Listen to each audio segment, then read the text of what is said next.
Hello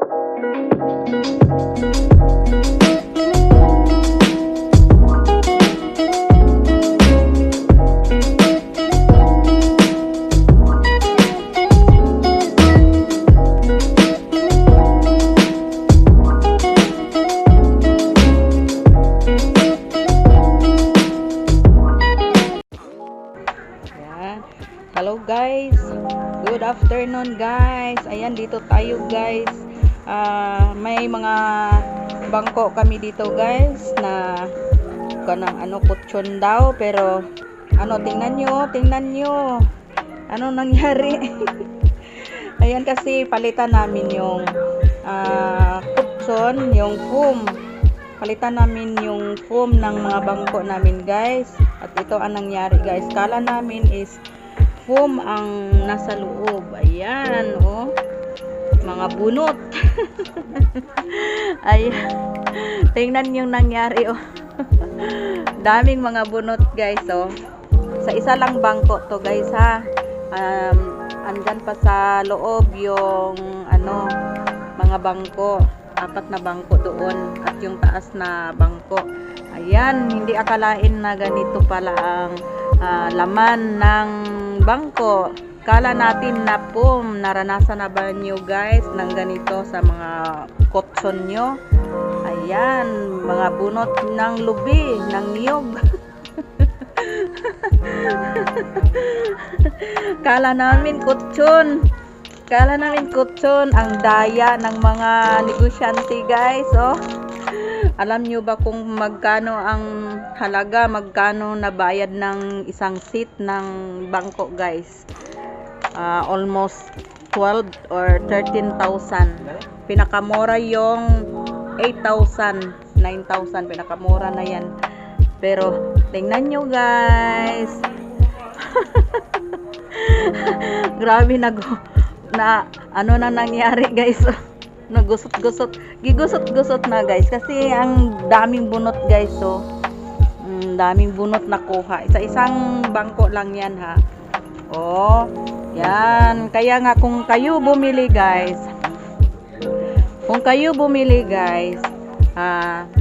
siguruhin nyo na hindi bunot yung nasa loob. Oh, yan, oh, ayan, bunot. Kala natin na foam. Na-scam tayo guys. Kala natin foam yung nabili nating bangko or tsupa dyan. Pero ayun pala. Ayan, mga bunot pala, oh. Ang mahal pa nabili namin to. Mahal guys. Isang seat guys. Nabili namin ng 12,000. Ayan. Sayang naman pera natin guys. Mahirap naman hanapin ang pera. Iyan pala ang laman ng loob ng basura. Parang basura na, oh. Tingnan nyo guys. Pastilan. My God. Oh, ayan. Pero alam nyo guys, magamit ko rin ang mga bunot na to, oh. Magamit ko sa orchids. Ayan, double purpose na guys. Magamit pa sa orchids. Ayan guys, oh. Ano bang nangyari to? Kaya nga, huwag na kayong magtiwala guys, ha, sa mga diskarte, sa mga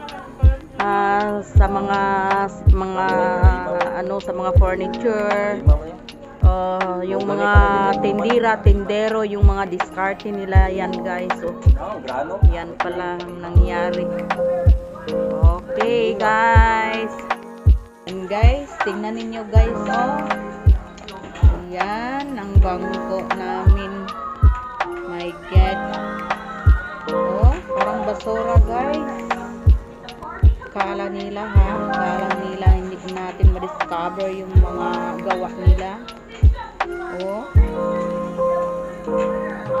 daming bunot. Tingnan nyo yung mga laman, oh. Oh, yan. Mga sako, bunot. May foam pero mamipis lang, oh. Kunti lang. Isang piraso lang konti. Grabe.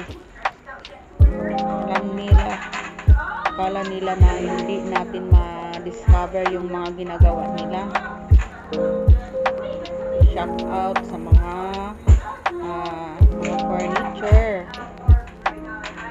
furniture na nang dadaya sa mga customer. Yan. Grabe. Tingnan nyo. Kasi guys, bago pa lang tong bangko namin nabili. Wala pang isang taon. Mga months lang. At na desisyonan namin na palitan namin yung foam. At ito ang nangyari. Kala namin foam ang nasa loob. Basura pala ang laman. Grabe. Ganyan talaga yung mga negosyante nadaya sa mga customer. Then nagbabayad pa tayo ng mahal. Kala nila na madaling makita yung pera. Ang hirap kasi hanapin ang pera ngayon guys. Ayan. Kami na lang guys. Kaya nag-decide na kami na mismo ang maggawa ng bangko.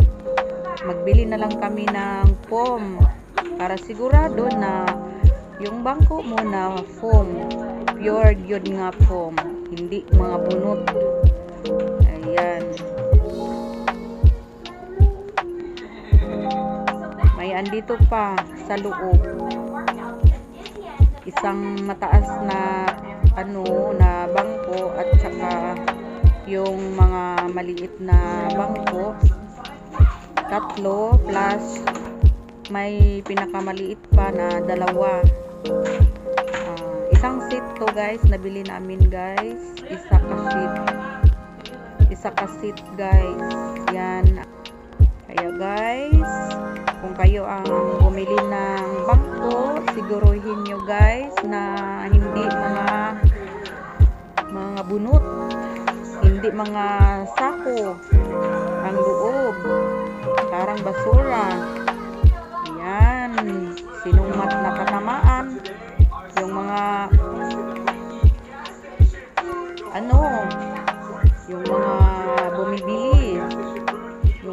bumibili ay na-victims, mga customer bili lang ng bili, pinapagandahan lang yung nasa ibabaw para kung tingnan maganda at pure na kutsyon, hindi pala. Grabe guys. Kaya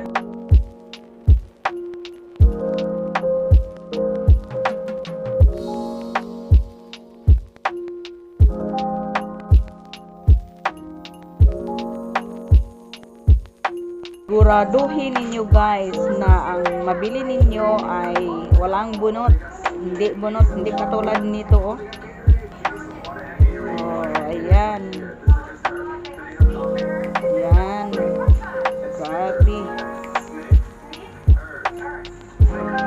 Grabe, mamili sila ng mga bunot siguro guys, no?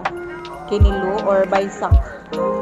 Siguro baysak ang pagbili nila ng mga bunot. Ayan guys. Samahan niyo ako sa susunod nangyari sa iba. Tingnan natin yung iba guys.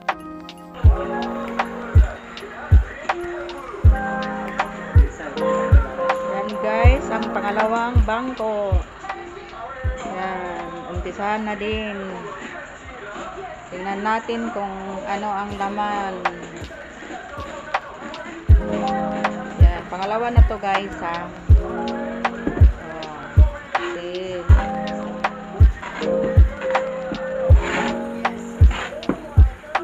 Yan o. Okay, tingnan nyo guys.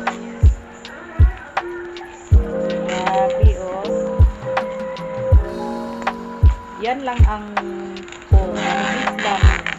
Sa ibabaw lang ang pinaka ibabaw lang yung nilagyan ng nipis na foam.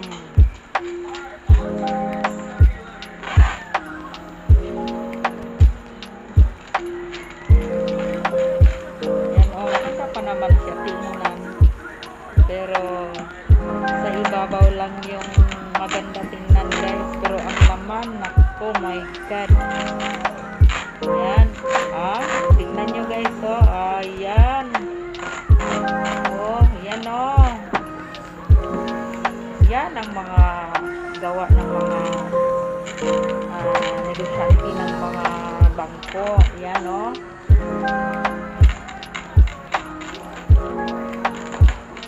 magbayad pa tayo ng mahal pero dinadaya tayo. Akala nila hindi natin malaman akala nila hindi sila ma-discover Ayan, nagbabayad pa tayo ng mahal. Kaya nga bumili tayo ng magandang mga bangko.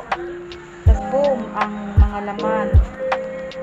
Kasi gusto tayo ng mga bangko na maganda at foam. Pero ayun pala ang nangyari sa mga laman sa ilalim. Ayan, daming mga bunot. Parang basura. My God.